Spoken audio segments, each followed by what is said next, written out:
நிறைய பேர் சொன்னாங்களே இனிமே செத்தாக்கள் அந்த கூட்டணியில சேர மாட்டேன்னு. ஏன் சேர்த்தீங்க? அப்புறம் பிரிச்சுட்டு தனியா வந்து நிக்கிறீங்க. நான் மணிசாமி சரியான சுயநல கூட்டணின்னு சொல்றாங்க. எதிர்கட்சி சுயநல கூட்டணி இல்லைங்க, அது பயநல கூட்டணி. பயத்துல சேர்ந்துட்டாங்க. எதிர்கட்சிகள் என்று உங்களை பார்க்கவில்லை, முதல் முறையாக எதிர்கட்சிகளாக பார்த்துக் கொண்டிருக்கிறோம். இன்னைக்கு எல்லோரும் நம்மிடம் ஒரே கேள்வி கேட்கிறார்கள். எங்கே கட்சி ஆரம்பித்தீர்கள்?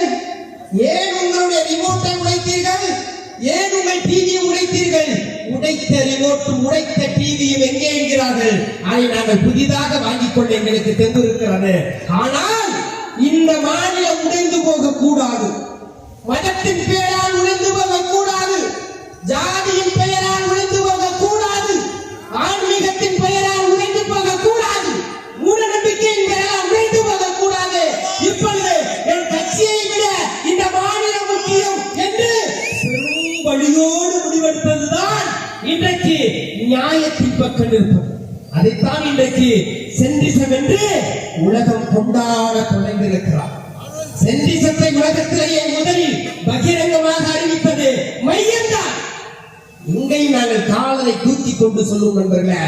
ஏனென்றால் சென்டிசம் சொல்வது எங்களுடைய பொறுப்பாளர்கள், எங்களுடைய தலைவர்கள் சொல்வது போல சென்டிசம் என்பது இடதும் இல்லாமல் வலதும் இல்லாமல் நடுப்பவே நிற்கிறது அல்ல.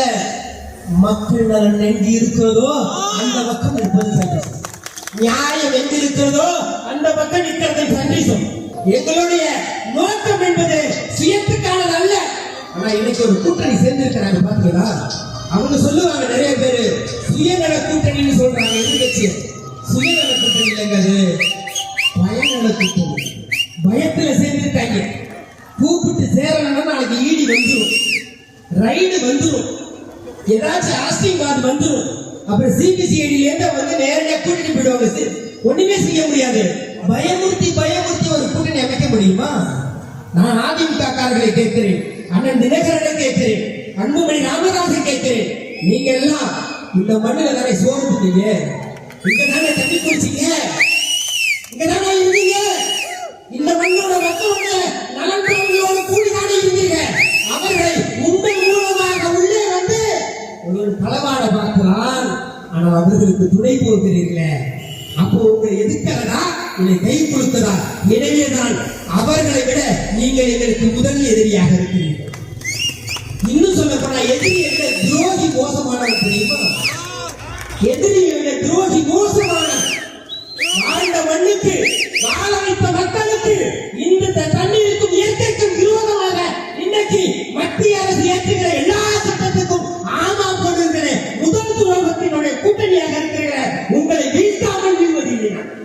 நல்லா சொல்லிட்டு யார் இன்னைக்கு சொல்லிட்டு இருக்கிறாங்க சந்தர்ப்பவாத கூட்டணி. யார் சந்தர்ப்பவாத கூட்டணி? நிறைய பேர் சொன்னாங்களே இனிமே செத்தாக்கள் அந்த கூட்டணியில சேர மாட்டேன்னு. ஏன் சேர்த்தீங்க? அப்புறம் பிரிச்சுட்டு தனியா வந்து நிக்கிறீங்க. நான் மணிசாமி சரியான எதுவுமே புரியல. குக்கர் அடிச்சு அடியில கிசு ஒரு பக்கம் டப்பா ஒரு பக்கம் போயிடுச்சு. தனியா அடி கூட மட்டும் இருக்காங்க. நீங்க எதுக்கு கட்சி ஆரம்பிச்சீங்க? ஏன் ஆரம்பிச்சீங்க? இப்ப ஏன் போய் நிக்கிறீங்க? குழம்பி போய் உட்கார்ந்து இருக்கீங்க. என்னென்ன ஆச்சு உங்களுக்கு? என்னாச்சு? அவரை வீட்டுக்கு தான் கட்சி ஆரம்பிச்சீங்க. உங்க சக்தியை காப்பாற்றுறதுக்காண்டி கட்சி ஆரம்பிச்சீங்க. சொல்றது எனக்கு ஒன்றும் பயம் இல்லை. உண்மையை சொல்லுதா உறக்க சொல்லணும். இது நம்ம ஒரு பழைய அப்படித்தாங்க. ஐயா எடப்பாடி ஐயா ஒரு விவசாயி இந்த மண்ணில் பிரதமராக இருக்கிறான் என்கின்ற போது பெருமைப்படுகிறோம். அதே விவசாயி யாரிடமும் அடிமையாக இருக்கிறான் என்ற போது வருத்தப்படுகிறோம். எதுக்கு இதை சொல்றேன்னா, எதிர்கட்சிகள் என்று உங்களை பார்க்கவில்லை, முதல் முறையாக எதிர்கட்சிகளாக பார்த்துக் கொண்டிருக்கிறோம்.